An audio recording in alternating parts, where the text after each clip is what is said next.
पूछो 24,000 श्लोक का निचोड़ एक श्लोक में।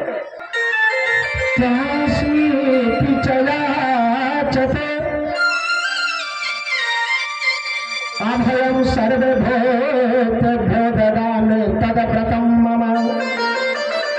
और ऐसा ही भागवत का 18,000 श्लोक है भागवत में, और 18,000 श्लोक का हृदय पूछो।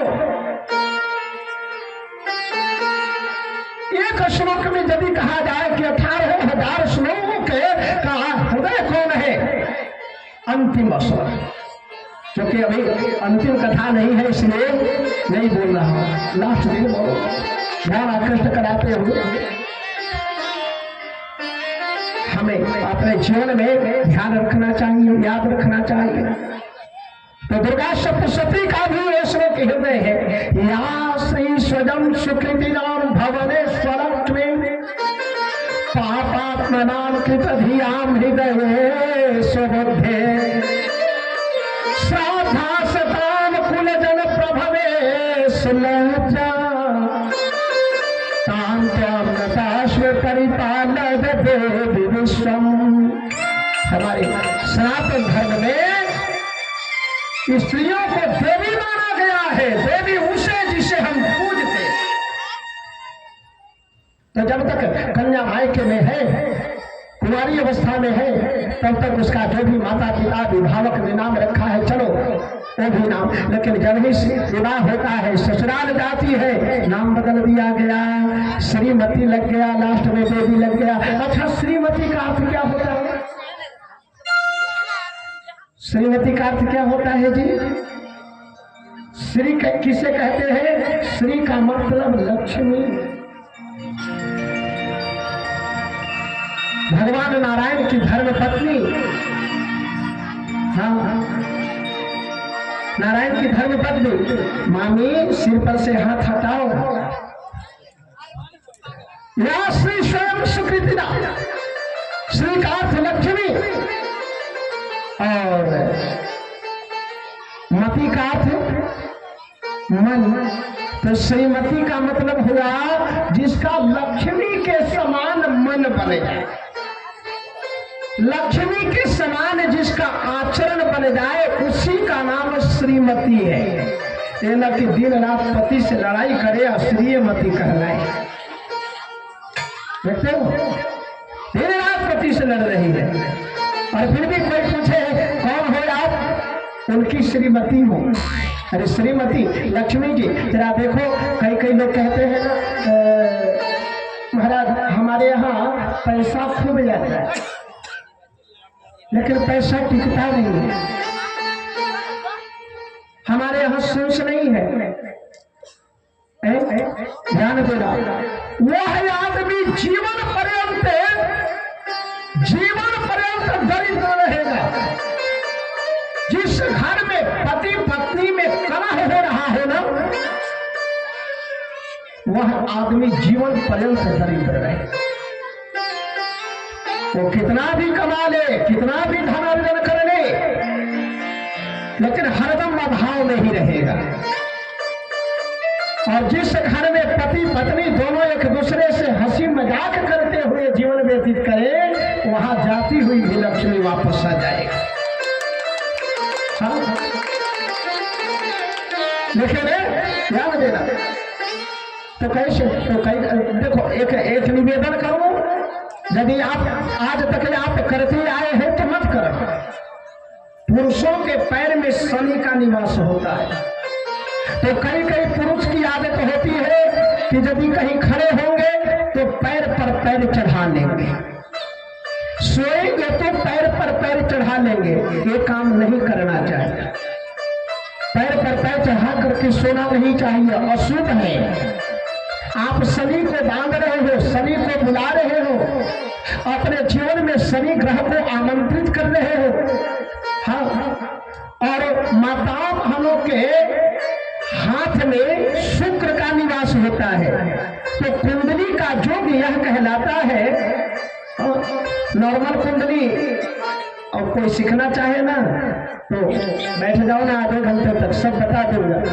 हर आदमी कुंडली अपने आप देख सकता है। कई कई लोगों का होता है ना, कैसे कुंडली देख लो, कैसे क्या है महाराज, देखने नहीं आता। कुछ गणित ऐसे है कि आधे घंटे के प्रयास से आप कुंडली अपने आप देखना चाहोगे। तो ये जो कुंडली का विधान है कि शनि के ऊपर जब शुक्र का प्रभाव पड़ता है, दबाव पड़ता है, तो जाता हुआ भी धन वापस आ जाता।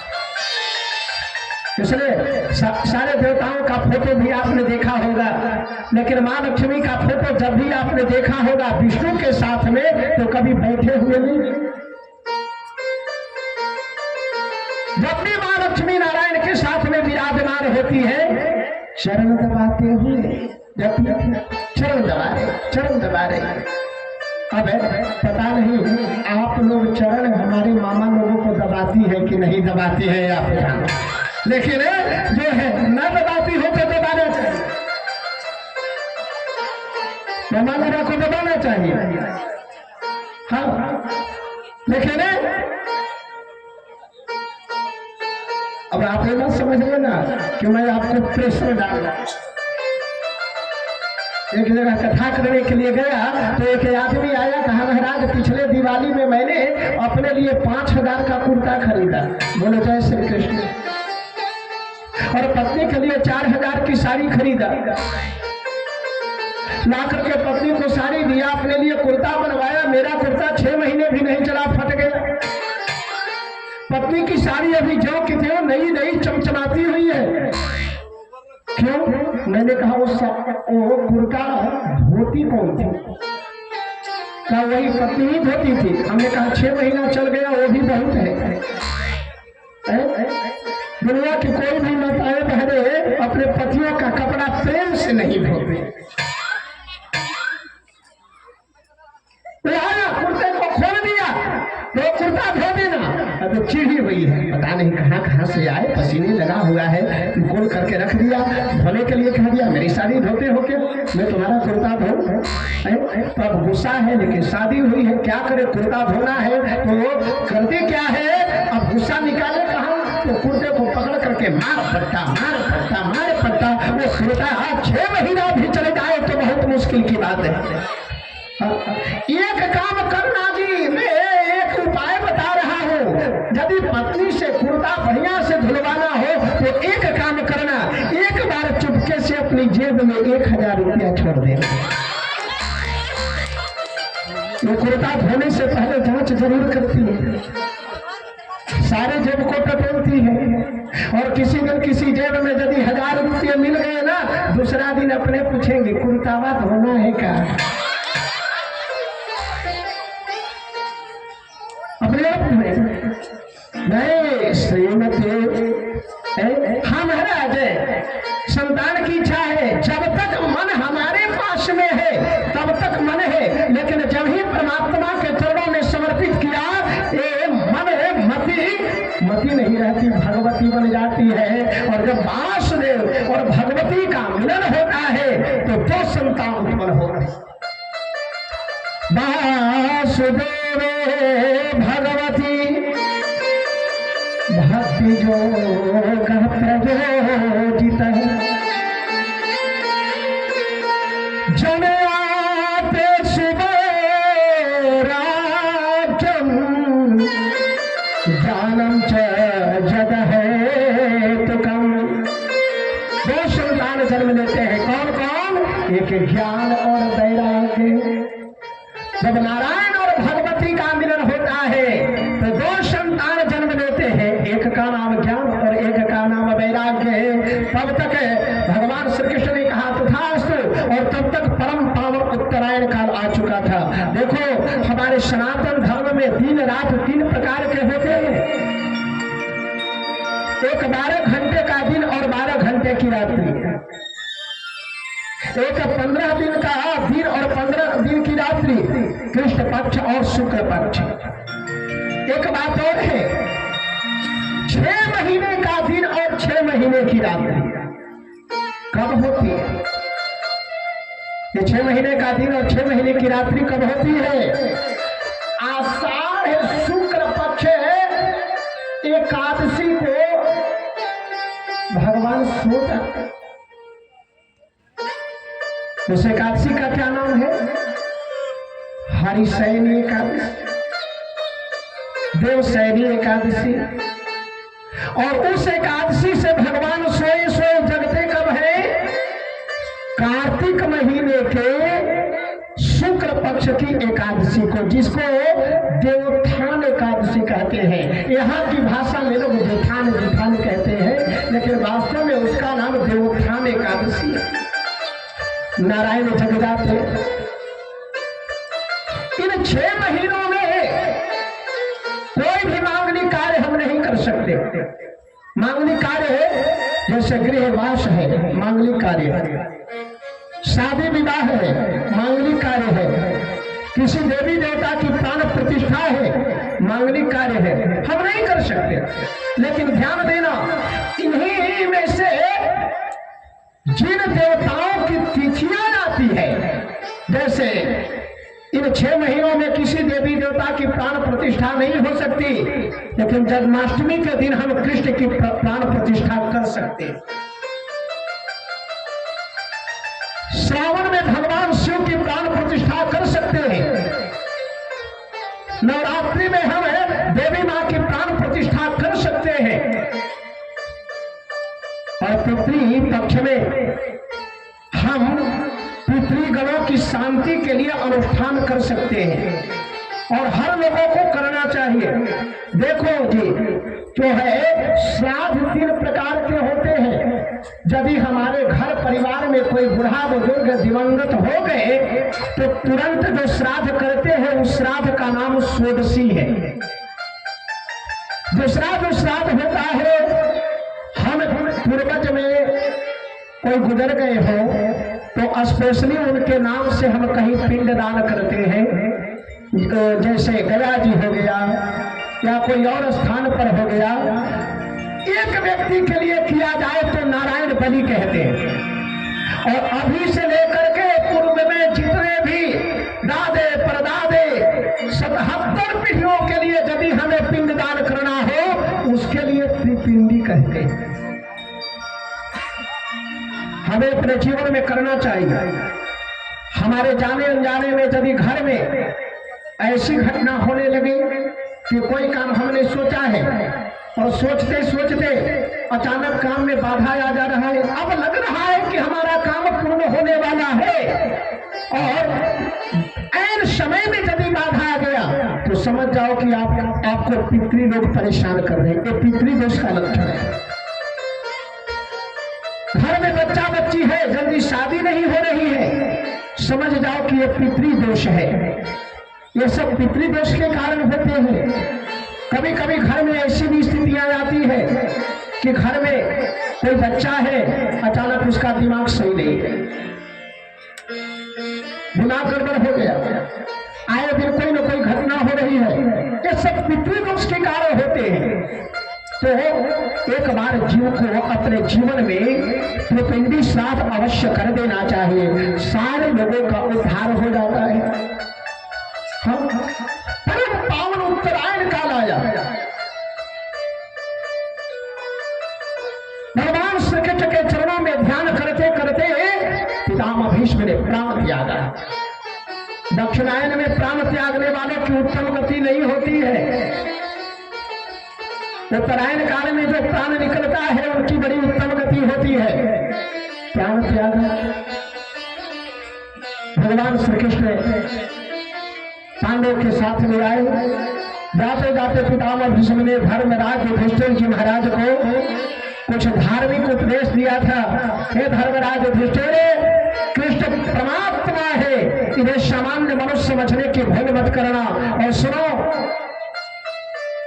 राज सिंहासन को प्राप्त करने के उपरांत भी राजमद में कभी चूर मत होना, और घर में कुछ चीजें नहीं रखना। जैसे घर में टूटा फूटा बर्तन नहीं रखना चाहिए। आप सबके भी घर में यदि टूटा फूटा थाली हो, कटोरी हो, उसमें भोजन नहीं करना चाहिए, हटा देना चाहिए। घर में दोष लगता है, दरिद्रता जाती है। माताएं बहनें केस झाड़ेंगी, और केस झाड़ करके कभी कभी दीवार में कोई खाली स्थान हो वहां रख देंगे। केस ऐसे स्थान पे रखो जहां से केस को कोई प्राप्त न कर सके, क्योंकि झाड़े हुए केस से बहुत तांत्रिक क्रियाएं हो सकती है। इसलिए केस को ऐसे स्थान पर रखना चाहिए जहां वह किसी को प्राप्त न हो। घर में झाड़ू लगा करके मुख्य दरवाजे पर झाड़ू को नहीं रखना चाहिए, झाड़ू को कभी खड़ी अवस्था में नहीं रखना चाहिए। ऐसे ऐसे उन्होंने बहुत सारे धार्मिक उपदेश दिए। धर्मराज युधिष्ठिर आए, आकर के राज सिंहासन पर बैठे। भगवान श्री कृष्ण अब की बार पांडवों से विदा लिया और पांडवों से विदा लेकर के द्वारिका की ओर चले। धर्मराज युधिष्ठिर ने देखा कि कन्हैया द्वारिका जा रहे हैं। भयंकर महाभारत युद्ध में कहीं ऐसा न हो कि कोई कपटी राक्षस कौरवों के पक्ष का बच गया हो तो जाते हुए कन्हैया को हानि पहुंचाए, तो अर्जुन को साथ लगा दिया। जाने के उपरांत में परीक्षित का जन्म हुआ और जन्म के समय कृपाचार्य जी महाराज को बुला करके धर्मराज युधिष्ठिर ने उनका लक्षण दिखवाया। उन्होंने कहा, पार्थ प्रजापिता साक्षात इक्ष्वाकुरेव मानवः एष दाता शरण्यश्च यथा हो सिनरः सिरः। हे महाराज, यह जो बालक है आने वाले समय में अपने दादा पार्थ के समान धनुर्धर होगा, इक्ष्वाकु के समान प्रजा पालक होगा, और यदि कोई शरण में आ जाए तो उसी नरेशिवी के समान यह शरणदाता होगा। यह संसार में लोक विख्यात जस में भक्तानां प्रहलादोस्मि, भक्त प्रवर प्रहलाद जी महाराज के समान होगा, और स्वयं मानव श्रेष्ठ मानवों में स्वयं मनु के समान होगा। लोकभृताम, यह संसार में प्रतिष्ठित श्री राम के समान होगा, और अब भी इसका नाम विष्णुरात रखा जाए। परीक्षित का बालकाल का नाम विष्णुरात, लेकिन आगे चल करके यह परीक्षित के नाम से विख्यात होगा। कृपाचार्य महाराज को धर्मराज युधिष्ठिर ने बहुत सारी दक्षिणा दी। वो विदा हुए और विदा होने के उपरांत में धीरे धीरे समय व्यतीत होने लगा। परीक्षित महाराज लगभग 5 साल के हुए। एक दिन धर्मराज युधिष्ठिर भीम नकुल सहदेव अपने राज्य में भ्रमण करने के लिए निकले। तो भ्रमण करने के दौरान उन्होंने देखा कि एक लोहार के घर में ताले का निर्माण हो रहा है। धर्मराज युधिष्ठिर देख करके भीम जी महाराज से उन्होंने कहा, भीम, ये देखो हमारे राज्य में ताले का निर्माण। इसका मतलब कि लोगों में अब अविश्वास आकर के विराजमान हो गया। ताला हम कहाँ लगाते हैं माताएं बहने? ताला हम कहाँ लगाते हैं? कहाँ लगाती है ताला? जब तक घर में बेटी है तब तक ताला नहीं लगाते, लेकिन जब ही बेटे की शादी हुई और बहू घर में आई, सब घर में अलमारी में ताला मार देती है। जहां पर हमें विश्वास की कमी दिखाई दे वही ताला लगाते हैं। भीम, हमारे राज्य में लोहार के घर में ताला, इसका मतलब लोगों में विश्वास की कमी, और विश्वास की कमी तो कलिकाल में, और कलिकाल का आगमन कृष्ण के जाने के बाद क्या कन्हैया धराधाम से चले गए? देखो ना, जब से श्री कृष्ण यहाँ से गए हैं तब से न तो आज तक उनका कोई समाचार मिला और न ही अर्जुन का समाचार कोई मिला। आओ चले, और थोड़ा सा आगे गए तो देखा कि कुत्ते और श्रृंगार उत्तर दिशा की ओर मुंह करके विलाप कर रहे हैं, और जिस समय विलाप कर रहे हैं उस समय उनके मुख से आग की लपटें निकल रही है। देख करके धर्मराज युधिष्ठिर ने कहा, ये सारे लक्षण कल के आगमन का है। पता नहीं कृष्ण कृष्ण कैसे है, अर्जुन कैसा है। भीम जी महाराज के साथ में इस प्रकार से विचार कर ही रहे थे कि इतने में एक काला कलूटा आदमी आया, जिसके सिर के बाल छोटे छोटे, पेट बिल्कुल पीठ में गया हुआ, आंखें अंदर को धसी हुई और चेहरा बिल्कुल निस्तेज। आकर के धर्मराज युधिष्ठिर के चरणों में वंदन किया, और वंदन जब किया तो धर्मराज युधिष्ठिर ने कहा, अरे दूर है, तुम्हारा चेहरा देख करके लग रहा है कि जैसे तुम पाप करने में प्रवृत्त हो। कितना भी खाओ, शुद्ध शुद्ध भोजन कितना भी खाओ, मोटा चाहे जितना भी हो जाओ, लेकिन जीवन में यदि संयम नहीं है, जीवन में यदि साधना नहीं है, तो आपके चेहरे पर चमक नहीं आएगा। अयोध्या जी में जाओ ना, ऐसे ऐसे बाबा लोग हैं कि नारियल में केवल एक नारियल दूध पी करके रहते, शरीर में जान नहीं है, लेकिन चेहरे पर एक अद्भुत तेज है, साधना का, ब्रह्मानुभूति का तेज। यह जीवन में होना चाहिए। जो व्यक्ति जितना पाप कर्म करेगा, तो पाप में ज्यादा प्रवृत्त रहने वाले व्यक्ति का चेहरा भी वैसा हो जाता है, धूमिल हो जाता है। कौन है तुम? मेरे चरण को तुमने स्पर्श क्यों किया?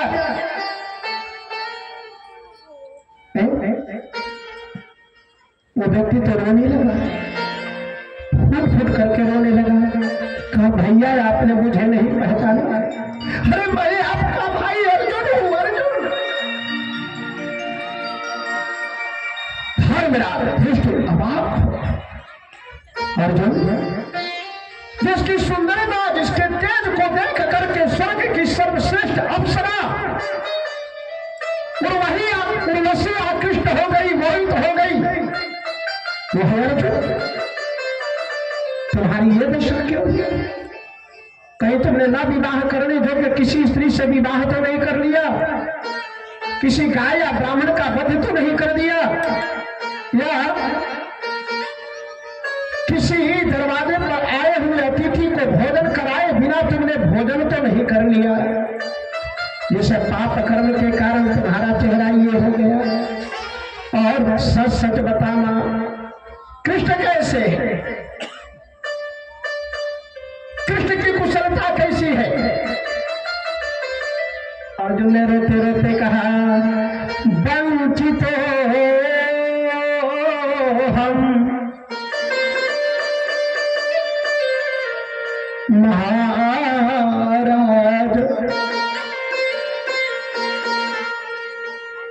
हरिना हरियोथपा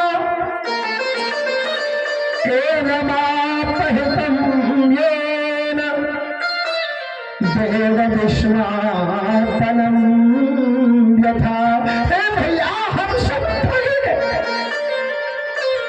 हम सब कृष्ण से रहित हो गए, वंचित हो हम महाराज, हरिना हरियुद्धता, हम सभी श्याम सुंदर से वंचित हो। जब तक हमारे बीच में थे तब तक हमने पास में रहने के उपरांत भी उनकी महिमा को नहीं समझा, महत्व को नहीं समझा। अब चले गए हैं तब पता पड़ता है कि कितनी कृपा उनकी थी। यत संसदाद द्विपदगे हम पागतानाम, राजा स्वयंवर मुखे असमर दुर्मदानाम, तेजोहितं खनो मया बृहतश्चमत्स्यः, सज्ज कृतेन धनुषाधि कदाच कृष्ण। अरे जिनकी कृपा से मैंने एक से एक राजाओं के बीच में मत्स्य का लक्ष्य वेतन करके पंचाली को प्राप्त किया। तथा स्वयं प्रमुखे असमर दुर्मदानाम, तेजोहितं खलु मया बृहत मत्स्य है, वो मछली का लक्ष्य वेदन करके सज्जे कृतेन धनुषाधिकतः कृष्ण, कृष्णा को प्राप्त किया। आज कृष्ण हमें छोड़ करके चले गए। जब तक कृष्ण थे तब तक कितनी कृपा थी उनकी हमारे ऊपर, हमने नहीं अंदाजा लगाया। अब कृष्ण जाने के प्रांत में पता चलता है कि कितनी कृपा थी। अब याद आता है कि काश कन्हैया होते। हमारे साथ भी जो ऐसा ही होता, कभी नोट करना, कभी ध्यान देना, कभी कभी कोई मूल्यवान आदमी हमारे बीच में रहता है, हम उसकी हंसी उड़ाते हैं, मजाक उड़ाते हैं। जब वो आदमी चला जाता है तब हम उसके महत्व को आंकते हैं कि वह आदमी समाज के लिए, गांव के लिए कितना मूल्यवान था। अरे कृष्ण तुम्हारी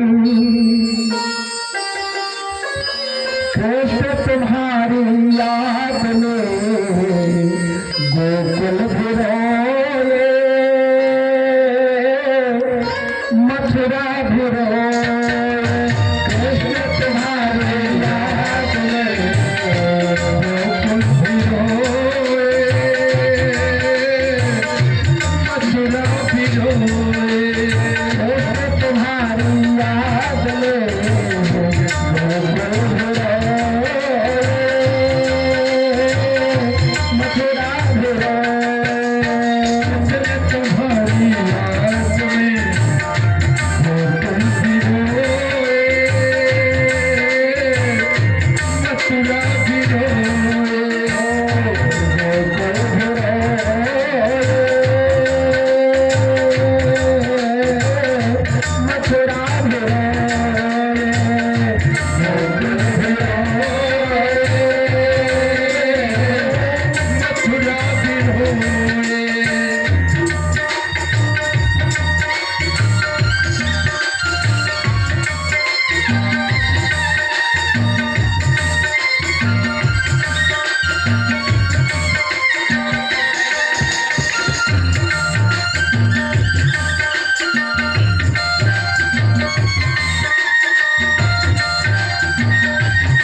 के द्वारा लोगों को पता पड़ा।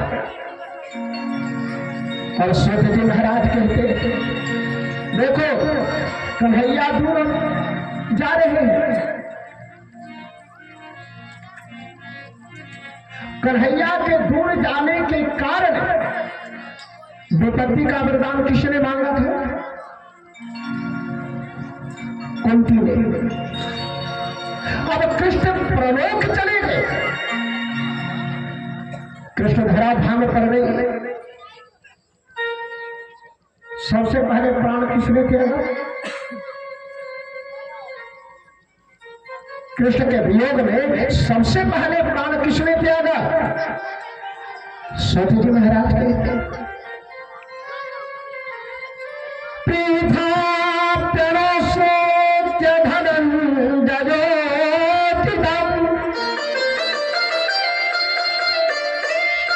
नासं यदोना भगवत गतिं चताम्।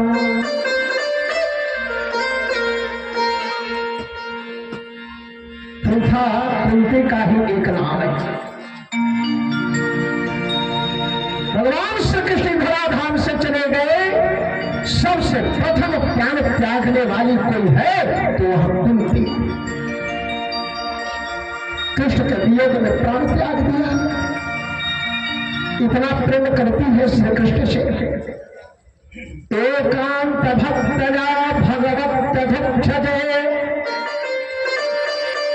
निवेशितात्मा परराम संस्कृते है। कुंती की मृत्यु नहीं हुई है, स्वाभाविक भाव से कुंती नहीं मरी है, बल्कि जब ही उसने श्रवण किया कि कृष्ण इस धराधाम से चले गए, एकांत में जाकर के समाधि लगा करके उसने प्राण त्याग दिया। एकांत भक्तया भगवत भक्षते निवेशितात्मा परनाम संस्कृते। शेष पांचों भाइयों ने विचार किया कि जब कृष्ण इस धराधाम पर नहीं है तो हम सबको भी नहीं रहना चाहिए।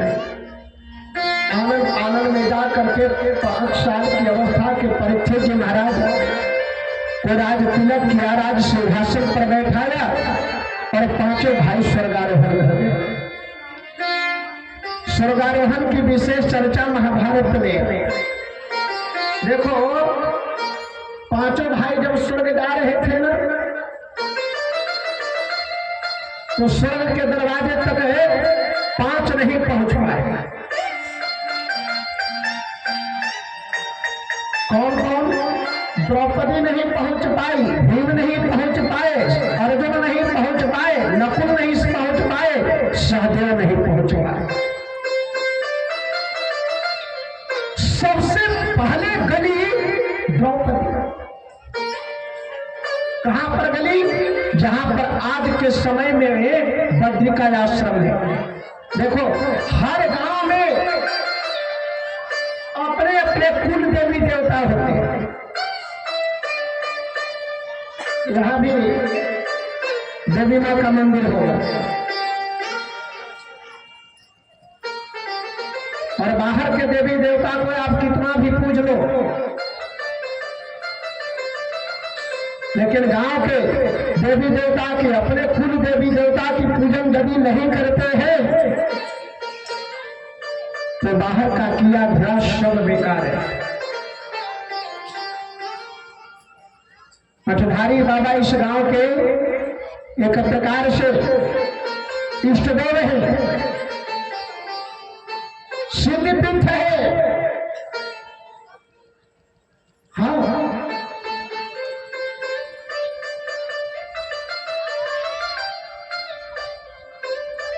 अभी अभी मैं 30 तारीख की बात बता रहा हूं। मेरी इच्छा थी कुछ सामान लाना था और मन में कुछ इच्छा थी। मैंने जैसे कहा मैं आज सवेरे थोड़ा सा बनारस जाऊंगा। अरे क्या? हमने कहा कुछ सामान लाना है। तो कब आओगे? मैंने कहा शाम तक या रात तक आ जाऊंगा। ठीक है, समय से आ जाए, मैं चला गया। झूठ नहीं है, आप लोग पता भी कर लेना, आजकल तो गूगल पर सब पता है। मैं चला गया, बनारस गया, काशी में स्नान किया, मुगल सराय से कुछ सामान लाना था, लेकर के आया। लेकिन मुगल सराय से बक्सर आने में मुझे यहां से गया 11 बजे और मुगल सराय से बक्सर आने में मुझे 7 घंटे लगे, क्योंकि लाइन का काम हो रहा था। कलाकार बंधु से भी पूछ लो, ये दो लोग भी यूपी से आए हैं, 6-7 घंटे लगा। और मैं तो डरने लगा कि कलश यात्रा में जाऊंगा कि नहीं। मुगल सराय से गाड़ी कौन पकड़ा था? पुणे दानापुर, और पुणे दानापुर का बिहटा में स्टॉपेज नहीं है। मुगल सराय से बक्सर में जब 7 घंटे लगा और करीब 4:30 बज गया, वहां से 11 बजे के बैठा 4:30 जब बक्सर में बज गया, मैं सोचा अब तो जलपुरा पहुंचने में 8-9 बज जाए, और नहीं पहुंचा जल यात्रा में तो बड़ा हना जी भी डांटेंगे, गांव वाले भी सोचेंगे कहाँ गायब हो गए। और फिर जल यात्रा के पहले जिस चीज के लिए मैं आया हूँ बाबा के चरणों में कुछ अर्पण करने के लिए, वो जब पहुंचेगा नहीं तो आना भी बेकार हुआ। तो मैं वही गाड़ी वहां से जो खुली तो बीच में आरा रुकी, उसके बाद कहीं नहीं। लेकिन जब ही कोई नंबर पार किया, मैं कहा हे हनुमान जी महाराज, हे मठधारी बाबा, बिहटा किसी प्रकार से लगा ताकि मैं समय पर पहुंच जाऊं। और आप पता कर लेना, अचानक वो गाड़ी बिहटा स्टेशन पर स्टॉप रुकी और मैं एकदम सही टाइम पर यहाँ 7 बजे आकर के यहाँ पर उपस्थित था। बाबा के चरणों में छत्र अर्पण करके तब जल यात्रा के लिए निकल गया। ये है इस सिद्ध पीठ का।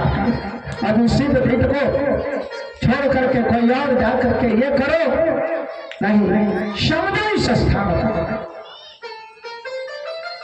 पूरा गार्डन का है, मुझे बचने का उम्मीद नहीं था। यही आकर के मामा के हकुए पर बैठा रहता था। लोगों ने कहा चलो वहां पर आकर के आए, सिर पटका, और जिस दिन पटका उसी दिन मैंने कहा यहाँ कुछ न कुछ गुनगुनाऊंगा, आपको सुनाऊंगा। और उसी दिन से शरीर चढ़ना शुरू। नहीं तो एक गांव भी देखा है कि उस समय मैं किस स्थिति में था। समझो, उनके भी देवता का अपमान कभी नहीं करना चाहिए। बाहर देवी देवता का सम्मान करो, दूसरे की मां बहन को भी मां बहन मानो, लेकिन ऐसा न हो कि दूसरे की कहते जाओ माता जी और अपनी ही माता जी को खूब पिटाई करो। बोलो जय श्री कृष्ण। अपनी बहन को ही जो है हरदम डांटते फटकारते रहो। अपनी बहन को भी खूब प्रेम दो, दूसरे के भी बहन को खूब प्रेम दो। अपनी माँ को भी पूजा करो, दूसरे के भी माँ की पूजा करो, सबका सम्मान हो।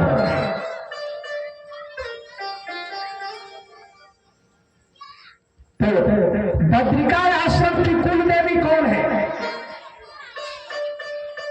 बद्रिका आश्रम, जो लोग गए होंगे बद्रिका आश्रम जरा पता करना।